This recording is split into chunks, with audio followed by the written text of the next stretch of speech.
পরেও যে আদালত মামলাটি গ্রহণ করে তা গোয়েন্দা বিভাগের প্রধান বরাবর তদন্ত করার জন্য প্রেরণ করেছে।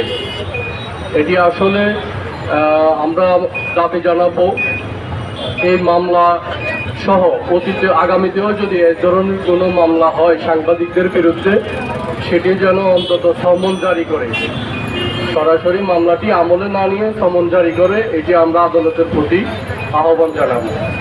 আর প্রশাসনের প্রতি উদাত্ত আহ্বান এই আত্মস্বীকৃত মাদক কারবারের বিরুদ্ধে আইনানুগ ব্যবস্থা নিয়ে অতি দ্রুত তাকে গ্রেপ্তার করে কারাগারে প্রেরণ করার জন্য।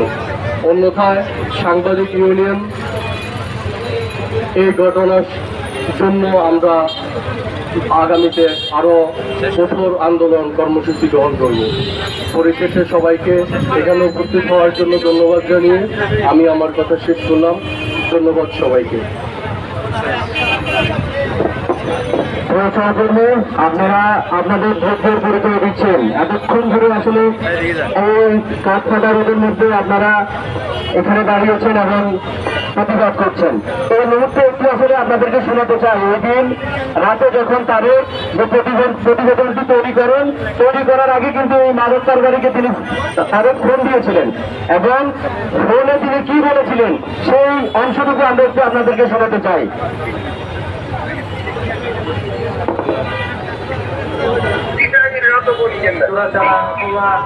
মানব পাচার এগুলো আপনাদের পেশা এরকম কিছু আমরা করি এখন আমরা এটা করি, আমাদের পেশা এটা।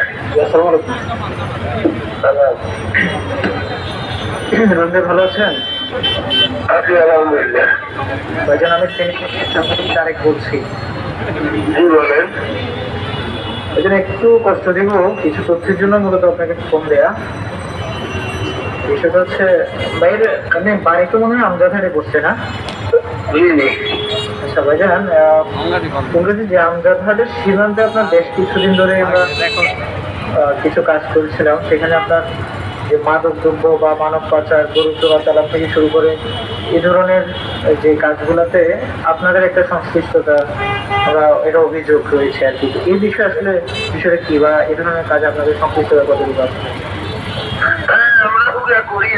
মানে চোরাচালান অথবা মানব পাচার এগুলো আপনাদের পেশা এরকম কিছু? আমাদের পেশা ওই যে চোরাচালান মানে ইন্ডিয়ার জিনিস রসুন আমি বিক্রি করি। আচ্ছা আচ্ছা। আর এই যে মাদক দ্রব্য, মানব পাচার করা, গরু চোরাচালান এই বিষয়গুলো তাহলে ব্যবসা হিসেবে নিয়েছে না? সাংবাদিক জি ভাইজান, আপনি পৌঁছালেন সাংবাদিক নিউজ রিপোর্টার, দৈনিক ফিনিশ। টাকা দিতে এরাও তো বলছেন না।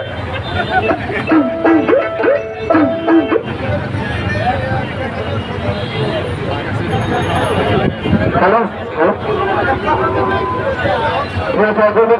এই মুহূর্তে বক্তব্য রাখবেন কেন্দ্রীয় মহাসচিব মফস্বল সাংগঠনিক ফোরাম ইউনিয়নের আমাদের জসিম আহমদ ভাই।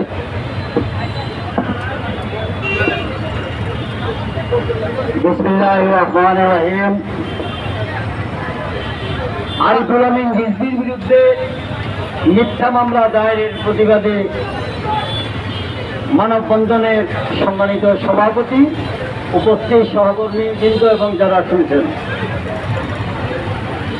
আজ অত্যন্ত বেদনার সাথে জানানো হচ্ছে আরিফুল আমিন রিজভী, সৈনিক ফেরির সম্পাদক, চট্টগ্রাম বিশ্ববিদ্যালয়ের সর্বোচ্চ ডিগ্রিধারী, প্রশাসনের সাবেক জেলা প্রতিনিধি, আমাদের সকলের প্রিয়, তার বিরুদ্ধে তথ্যভিত্তিক অনুসন্ধানে নিয়োগের পরেও মামলা। আমাদের গায়ে আগুন ধরে গেছে প্রিয় সহকর্মীবৃন্দ। আমরা চাই এইভাবে যদি আমাদের সহকর্মীদের বিরুদ্ধে মামলা, হামলা, নিপীড়ন, নির্যাতন, অবজ্ঞা, অবহেলা চলতেই থাকে, তাহলে দেশের একটা স্তম্ভের প্রতিনিধিত্বকারী আমাদের মিডিয়ার বাইরা অরক্ষিত হয়ে যায়, অরক্ষিত থেকে যায়। সরকারকে আমরা আমাদের সাংঘাতিক চেষ্টা করি, সরকারকে, প্রশাসনকে, সমস্ত রাজনৈতিক দলকে দেশের দুর্যোগকালীন সময়ে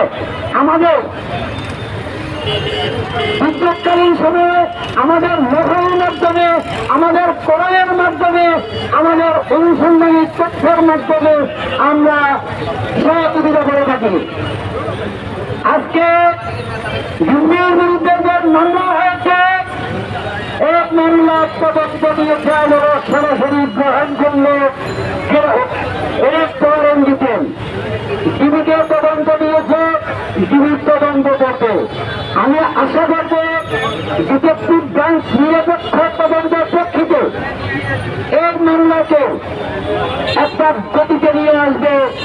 আমি জানি তথ্যভিত্তিক নিউজের পরে বাংলাদেশের সরকার গোয়েন্দা সংস্থা, পুলিশ বাহিনী, বিজেপি এতদিন পর্যন্ত আন্দোলন তুষেছে। তারা আন্দোলন তুষার কারণে আমার নিউজের পরে কোনো অ্যাকশন হয় নাই। তাহলে আমরা যে রিক্সে দিয়ে অনুসন্ধান করে শ্রম দান দিয়ে আমরা নিউজ করি, আমাদের নিউজের গুরুত্ব কেন প্রশাসন দিবে না? প্রশাসনের কাছ থেকে তো আমরা কেস মানি পাই না, আমরা প্রশাসনকে সহযোগিতা করি। সেই গোয়েন্দা সংস্থাগুলো যদি আমরা তুষে, আমাদের এই গোয়েন্দা সংস্থাগুলোর দরকার নাই, আমাদের প্রশাসনের দরকার নাই।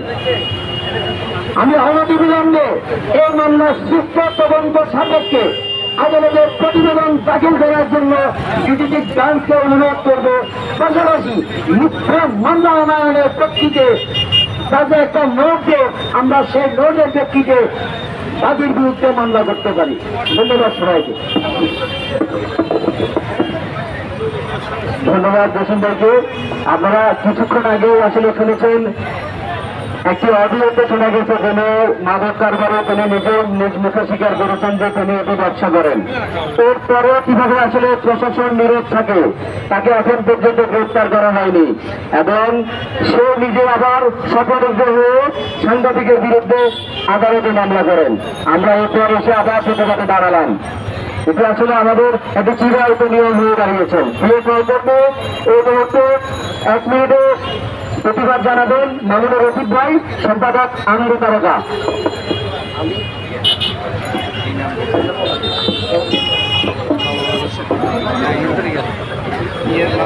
উপস্থিত সভাপতিবৃন্দ,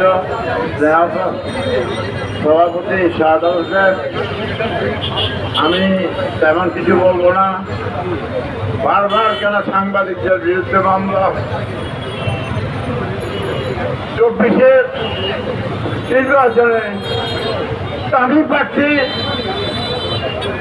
সরকারিভাবে ঘোষণা করেছে, আর সেই ঘোষণার প্রেক্ষিতে দলিত ফেরির সময় যখন সংবাদ প্রকাশ করে তখন তার বিরুদ্ধে মামলা হয়। 20 সালে জাহাঙ্গীর সরকার আমাদের 4-5 জন সাংবাদিককে 8-10টি মামলা দিয়ে পালিয়ে সে ফেনী ত্যাগ করে। কিন্তু বারবার সাংবাদিকদের উপর এই মামলা কেন? আর কুখ্যাত চোরাকার বাড়ি, আত্মশিক্ষিত চোরাকার বাড়ি যেভাবে নিরীহ সাংবাদিকদের বিরুদ্ধে মামলা করেছে, আমি তীব্র নিন্দা জানাচ্ছি এবং এবং এবং যথাযথ কর্তৃপক্ষকে এই ব্যাপারে সুদৃষ্টি দেওয়ার জন্য অনুরোধ করছি। ধন্যবাদ। বন্ধু, এই মুহূর্তে 1 মিনিটের প্রতিবাদ জানাবেন আমাদের আজাদ মেম্বার ভাই, আর তাকে এবং গাজীগুলো জনপ্রতিনিধি। ধন্যবাদ সিরাজ। আসলে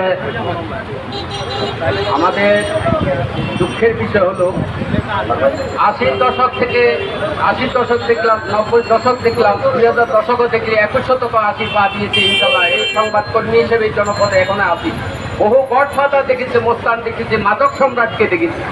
তারা ইতিহাসের রাস্তা করে গেছে, বিলীন হয়ে গেছে, তুলিশাত হয়ে গেছে, ধ্বংস হয়ে গেছে।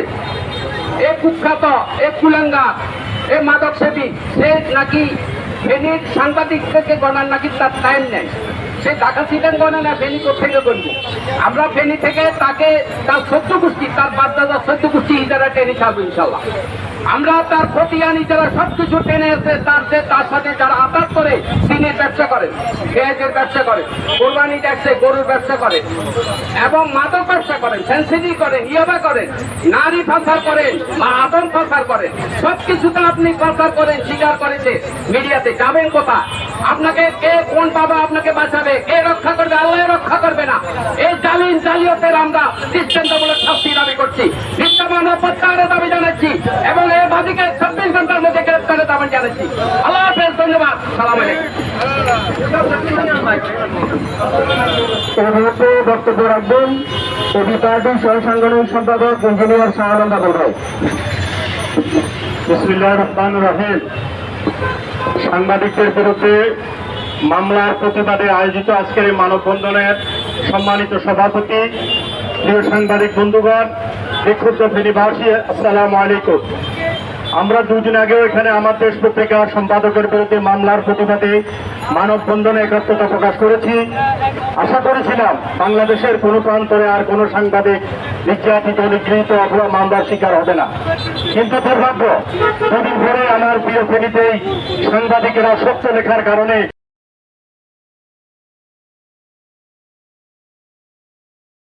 আসসালামু আলাইকুম ওয়া রাহমাতুল্লাহ। সম্মানিত দর্শক, সবাইকে পবিত্র মাহে রমাদানের দ্বিতীয় পর্বে স্বাগত জানাচ্ছি।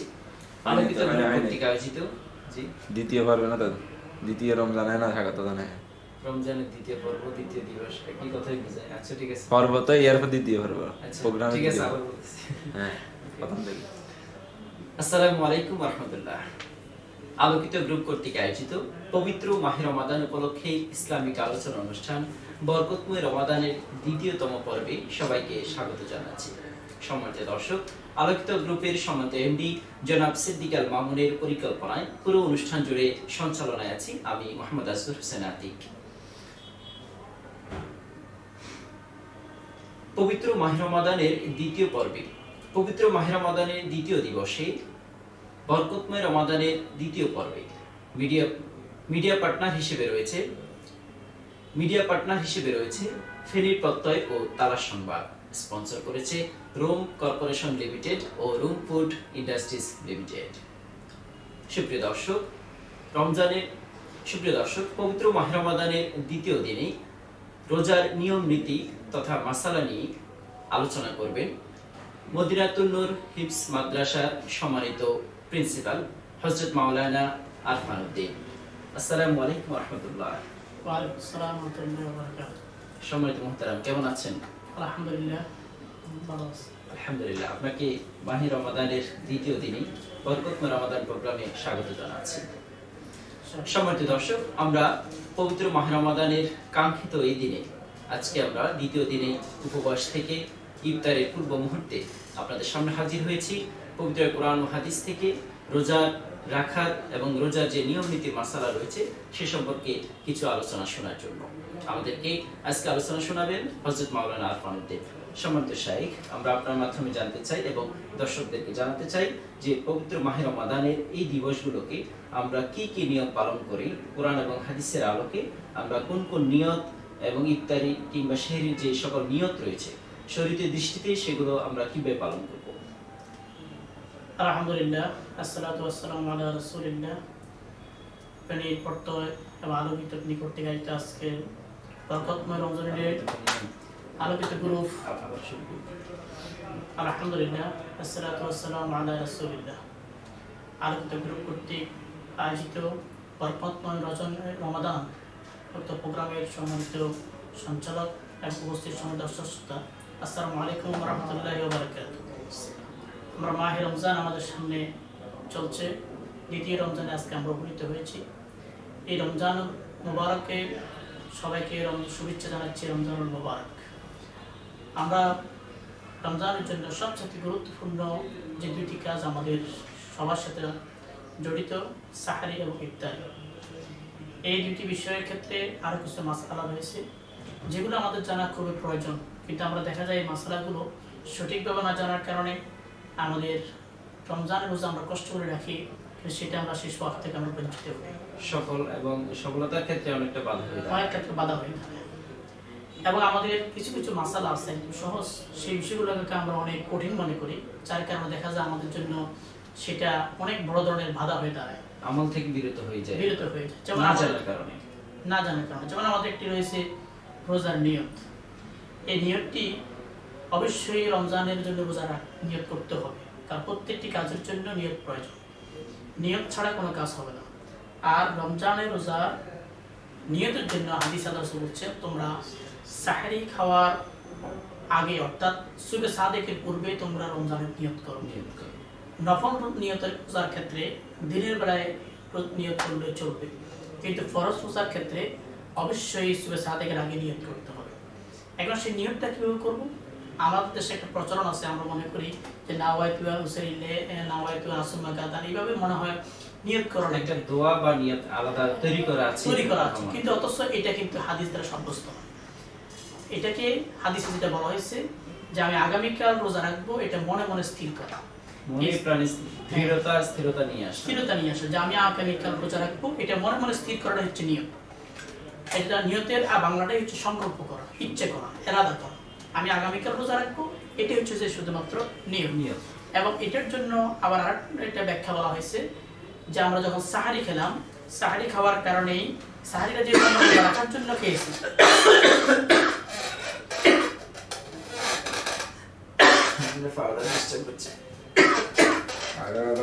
অ্যালার্জি আছে তো না, শ্বাসের সমস্যা হয়েছে, সরি।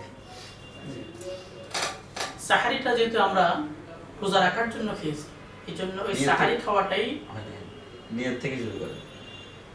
ঠিক আছে, হ্যাঁ ধারাবাহিক আছে। হ্যাঁ, নিয়তের লাইন না, এই আপনি যে সময় বলছিলেন যে নিয়ত বাংলাতে সেটা বলছেন, ওই লেভেলে একটা গেল। নিয়তটা আমরা মনে মনে সংকল্প করি। নিয়ত শব্দের অর্থ হচ্ছে ইচ্ছে করা, এরাদা করা, সংকল্প করা। আমি মনে মনে একটা কাজ করার জন্য আমি ইচ্ছে করলাম, সংকল্প করলাম, এটি হলো নিয়ত। আমি আগামীকাল রোজা রাখবো, এইটাই মনে মনে সংকল্প করাটা হচ্ছে যে নিয়ত করা। এবং এটার আরেকটা ব্যাখ্যা বলা হয়েছে যে আমি যে সাহারি খেলাম, সাহারিটা খেয়েছি আমি রোজা রাখার জন্য, তাহলে সাহারিটা খাওয়াটাই হচ্ছে আমার জন্য রোজা রাখার জন্য নিয়ত। তাহলে এইভাবে আমাদের নিয়তটা হয়ে গেল, খাওয়ার মাধ্যমে নিয়তটা পরিপূর্ণ হয়ে গেল। অথবা মনে মনে আমি ইচ্ছে করলাম আমি আগামীকাল রোজা রাখবো। এই ক্ষেত্রে আমাদের আরবি যে নিয়তটা আমাদের প্রচলন আমাদের দেশে আছে, এটাকে অধিকাংশ ওলামায়ে কেরাম এটাকে বেদাত বলেছেন, যেহেতু এটা এইভাবে আরবিতে নিয়ত আল্লাহ রাসূল করেন নাই, সাহাবায়ে কেরাম করেন নাই, এটা আমাদের এটা পরবর্তীতে এটাকে আবিষ্কার করা হয়েছে। এই জন্য অনেকেই আছি আমরা এই নামাজের যেরকম নিয়তটা মুখস্থ করি, রোজার নিয়ত এভাবে আরো মুখস্থ করতে করতে আমরা অভ্যস্ত হয়ে গেছি। এটার জন্য অনেকে অনেক চিন্তা করে আমার নিয়ত কোনো ভুল হয়েছে কি, আর আরবি নিয়তটা যদি ভুল হয় আমাদের পরিণত করে ফেলছে, আমার করতে বলছে। এবং মনের মধ্যে একটা ভয় থাকে, আমি আরবি নিয়তটা না ফেললে মানে আমার রোজাই হবে না, অথচ আরবিতে নিয়তটা বেশি যদি ভুলে যায় তখন এটা সংখ্যা কাজ করে, কিন্তু এটা কোনো প্রয়োজন নেই, মনে মনে ইচ্ছা করা হচ্ছে আমাদের জন্য নিয়ত। অসংখ্য ধন্যবাদ। সম্মানিত দর্শক, আমরা দেখছিলাম পবিত্র মাহে রমাদান উপলক্ষে ইসলামিক আলোচনা অনুষ্ঠান বরকতময় রমাদানের দ্বিতীয় পর্ব। সম্মানিত শেখ, আমরা এই পর্যায়ে জানতে চাচ্ছি যে সাহারি খাওয়ার ব্যাপারে রাসূলুল্লাহ সাল্লাল্লাহু আলাইহি সাল্লামের কোনো বিধিমালা বা নীতিমালা আমাদের জন্য রয়েছে কিনা, এবং শরীয়তের দৃষ্টিকোণ থেকে সাহারি কোন সময় খেতে হবে এবং কিভাবে খাওয়া প্রয়োজন, এক্ষেত্রে যদি একটু বুঝিয়ে বলতেন। জি, আমি প্রথমে শব্দগত পার্থক্যটা বলতে চাই। এটা সেহেরি, সাহার। আমরা অনেকেই বিশেষ করে এই ভুলটা বেশি করে থাকি, সেহেরি শব্দ বলে থাকি। সেহেরি অর্থ হচ্ছে জাদু, সেহেরি শব্দ হবে না, সাহারি হবে। একটু এই বিষয়ে তো মোহাম্মদ আলী প্রথম পর্বে আলোচনা করছে, কিরকম এই বিষয়টাই সেহরি খাওয়ার বিষয়ে, নিয়তের বিষয়ে। আচ্ছা আচ্ছা, ওটা হচ্ছে এই টোটাল উনি যেটা করছেন ওটা পুরো রমাদান নিয়ে, ওনারটাতে এইটাই বলছে যে নিয়ত বাংলাতে করলেও হবে, আরবিতে করার দরকার নেই। তারপর হচ্ছে যে নিয়ত প্রথমেও করে ফেলা যায় রোজার আগে, প্রথম দিনে করে ফেলা যায় যে আমি সারা মাস রোজা রাখবো, শেষ তো নিয়ত হয়ে গেছে। তারপর হচ্ছে যে আবার ওই এই বিষয়টাও বলছে, হুজুর মাত্র বলছেন যে এটা সেহরি আর সাহারি শব্দটা যে আলাদা, সেহরি হচ্ছে জাদু। বলছি আমি একটু বলি, ওনার টপিকটা কি ছিল? টপিক এটাই ছিল এই বিষয়টা। আমাদের টপিক হচ্ছে রোজার নিয়ম নীতি। নিয়ম নীতির মধ্যে ধারাবাহিকভাবে আসতেছে আমরা এর ভিতরে আরো অনেকগুলো কথা আছে। তাহলে এই বিষয় নিয়ে আমরা বিস্তারিত বলি না, এই বিষয় সংক্ষেপে বলি, অন্য বিষয় বিস্তারিত বলি, এই বিষয়টা তো বলি ফেলছি বলি। ঠিক আছে, কারণ আপনারটা দ্বিতীয় পর্ব, তো প্রথম পর্বে একই কথা, এবার মানুষের তো বলি দোনো পর্বে একই কেন? এই যে পয়েন্টটা তাহলে আমাদের তো এটা দেওয়া হয়েছে, এই জন্য প্রথম পয়েন্টটা হচ্ছে রোজার গুরুত্ব, ফজিলত। সেখানে তো বুঝছি, মানে সেই বিষয়টা আপনি আর বেশি বলা দরকার, সংক্ষেপে শেষ করে দিয়ে অন্য বিষয়গুলো আপনি বিস্তারিত বলি। সিরিজ যে সম্মানিত দর্শকরা, আমরা সাহারি এটি একটি বরকতময় একটি কাজ। আল্লাহ রাসূল বলেছেন আস-সাহু আকলু বারাকা, তোমরা সাহারি খেয়ে থাকো, এর মধ্যে বরকত রয়েছে। এই সাহারি খাওয়ার বিধানটা এসেছে যখন একজন সাহাবী তিনি দিনের বেলায় খুব কাজ করছিলেন, কিন্তু রাত্রেবেলায় তিনি সাহারি খাওয়ার সময় ঘুমিয়ে গেলেন। কারণ তখনকার সময় ইসলামে প্রাথমিক যে বিধান ছিল, কোনো ব্যক্তি যদি ঘুমিয়ে যায় তখন থেকে রোজা শুরু, এরপর থেকে আর সাহারি খাওয়ার সুযোগ নেই। এখন সে দিনে সারাদিন মাঠে কাজ করলো, ক্লান্ত হয়ে গিয়ে তখন সে ঘুমিয়ে পড়লো, ঘুমিয়ে পড়ার কারণে আর সাহারি খেতে পারে নাই, আর ঘুম যাওয়ার কারণে রোজা শুরু হয়ে গেল। পরবর্তী দিন যখন দেখা গেল তার একবার খুব ক্লান্ত হয়ে গেল, ক্লান্ত হয়ে যাওয়ার কারণে তখন এই বিধানটা তার রাসূল সাল্লাল্লাহু আলাইহি ওয়াসাল্লাম যখন বলা হলো, তখন তিনি বললেন যে এটা চিন্তা করতেছেন, এই অবস্থায় ওহী নাযিল হলো যে সূরা বাকারার 187 নং আয়াত, তোমরা যখন সাদা রেখা দেখা না দিবে ততক্ষণ পর্যন্ত তোমরা খাও এবং পান করো। এই তখন থেকে এই সাহারির বিধানটা চালু হয়েছে। তাহলে এই সাহারিটা আমাদেরকে শেষ সময় খাওয়ার জন্য বলা হয়েছে। যখন আমরা সাহারিটা খাবো, এতে প্রয়োজনে একটু পানিগুলো খাওয়া। আল্লাহ রাসূল বলছেন ইহুদি খ্রিস্টানদের রোজা এবং আমাদের মুসলমানদের রোজার মধ্যে পার্থক্য হচ্ছে সাহারি খাওয়া। এই সাহারির মধ্যে আমাদের অনেক বরকত রয়েছে। আরেকটা হাদিসে যায়েদ ইবনে সাবিত রাদিয়াল্লাহু আনহু বলছেন সাহারিটা শেষ সময় খাওয়ার জন্য। আমি তো একবার আল্লাহ রাসূলের সাথে সাহারি খেলাম, আর এরপর আমি ফজরের জামাতে আমি অংশগ্রহণ করলাম। জামাত এবং সাহারি খাওয়ার মধ্যখানে সময় ছিল 50টি কোরআন আয়াত তেলাওয়াত করতে যে সময় লাগে সেই পরিমাণ সময়। তাহলে বুঝে গেল সাহারিটা শেষ সময় খাওয়া হচ্ছে সুন্নাহ। আরেকটা হাদিসে আল্লাহ রাসূল বলছেন যে আমাদের সমস্ত আম্বিয়া কেরামদের জন্য একটা সুন্নাহ করা হয়েছে, আমরা যেন যতদিন যেন তাড়াতাড়ি ইফতার করি এবং শেষে যেন সাহারি খেয়ে থাকি, এর মধ্যে বরকত রয়েছে।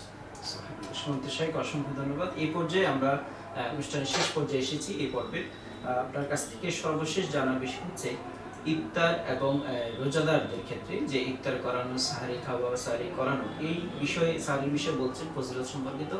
ইফতার করানো এবং ইফতারের যে আয়োজন প্রক্রিয়াটা, এই ব্যাপারে যদি একটু কোরআন এবং হাদিসের যদি দলিল থাকে, সুস্পষ্ট নির্দেশনা আসলে কি রয়েছে এবং এটার ফজিলতটা আসলে কেমন?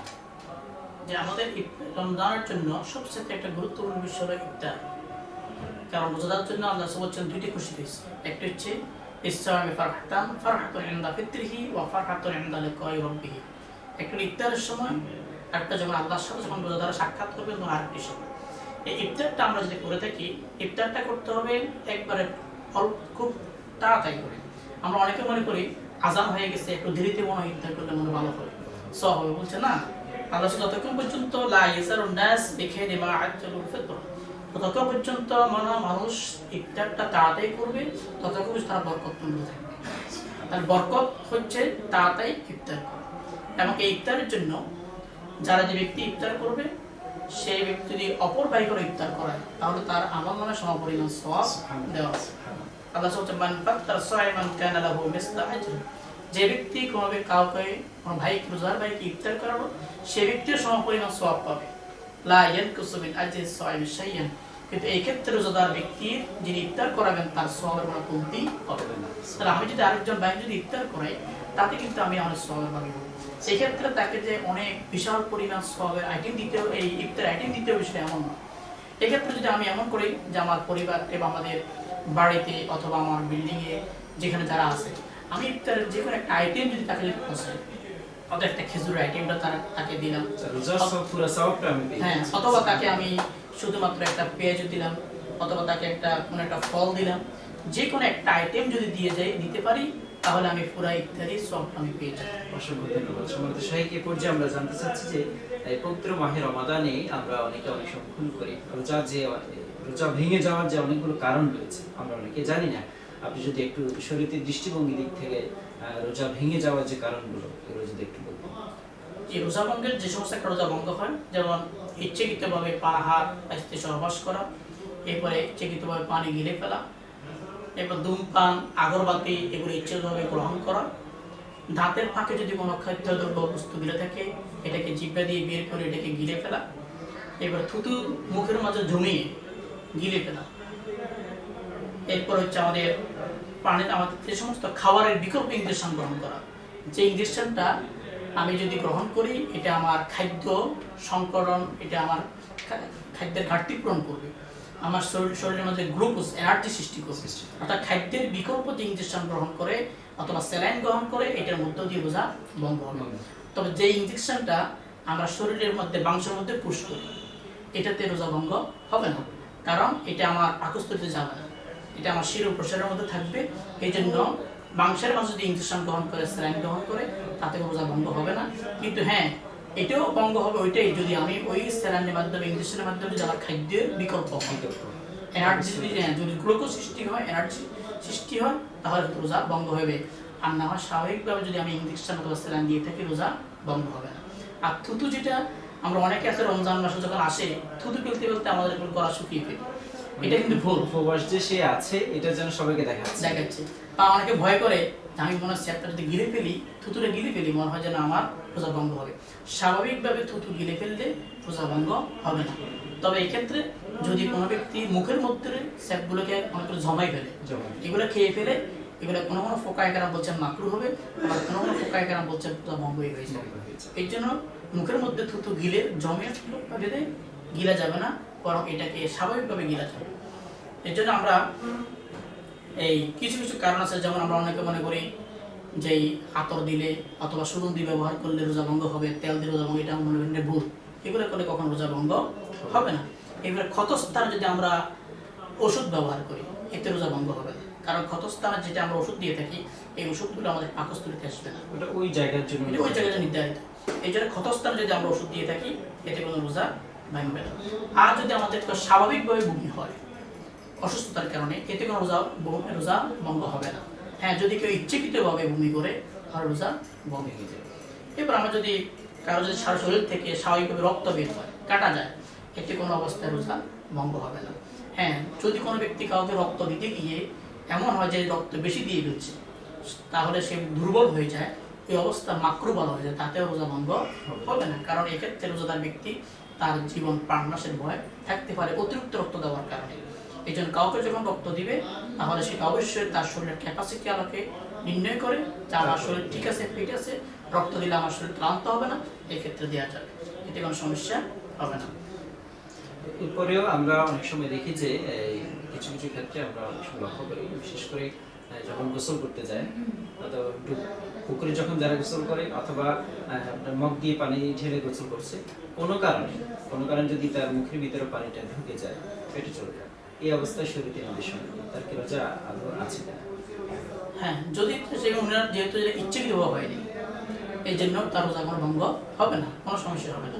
যদি তিনি ইচ্ছাকৃতভাবে করে থাকেন, যেমন পুকুরের মধ্যে তিনি একদম ডুব দিচ্ছেন, সেখান থেকে ভিতরে একটু পানি খেয়ে গেলেন ইচ্ছাকৃতভাবে, অবশ্য রোজা শেষ। আর যদি ভুল ক্রমে কি আমার খেয়াল নেই, হঠাৎ করে কোনো কারণে পানি ডুবে গেল, অথবা আজকাল তার এক্সেল মনে নেই, পিপাসা লাগছে, হঠাৎ করে এক গ্লাস পানি মানে খেয়ে ফেললো, এটা ভুলবশত হয়। অনেক মানুষ আছে যারা মাসালাগুলো আসলে জানে না, তো এই ক্ষেত্রে যারা জানে না পানি ভুলে খেয়ে ফেলছেন, পরবর্তীতে তিনি মনে করছেন যে হয়তো আমার রোজা ভেঙে গেছে, এবার আমি খাবার খেয়ে ফেলতো, পরে আবার আরেকজন এসে বললো যে না, এভাবে তো হবে না, তখন বিষয়টা কোন দিকে গেল?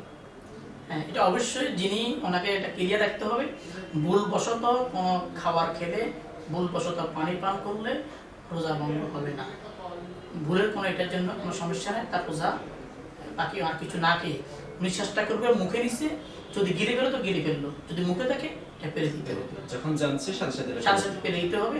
এরপর থেকে ওনারা বলতেন আমি তো রোজা রেখেছি, আমি এটা খেতে পারবো, যেটা ভুলবশত হয়ে যায়, অনেক সময় হয়ে যায়, আসলে মনের ভুলে হয়ে যায়, বা কাজের ব্যস্ততা আছে, আমরা আসলে বলতে পারি না, খেয়াল থাকে না বলতে আমরা অন্য কাজের মনোনিবেশের কারণে বা অন্যান্য দিনের অভ্যাসের কারণে হয়তো পানি সামনে ছিল, এক গ্লাস খেয়ে ফেলে, এক ঢোক খেয়ে ফেললাম পানি দিয়ে, তখন মনে হলো হ্যাঁ আমি তো রোজা, সাথে আবার রেখে দিলাম। এই পরিবেশগুলো আসলে আমাদের অনেক সময় হয়ে থাকে। সম্মানিত দর্শক, আপনারা দেখছেন আলোকিত গ্রুপ কর্তৃক আয়োজিত পবিত্র মাহে রমাদান উপলক্ষে ইসলামিক আলোচনা অনুষ্ঠান বরকতময় রমাদানের দ্বিতীয় পর্ব। আমাদের আজকের আলোচনা এই পর্যন্ত।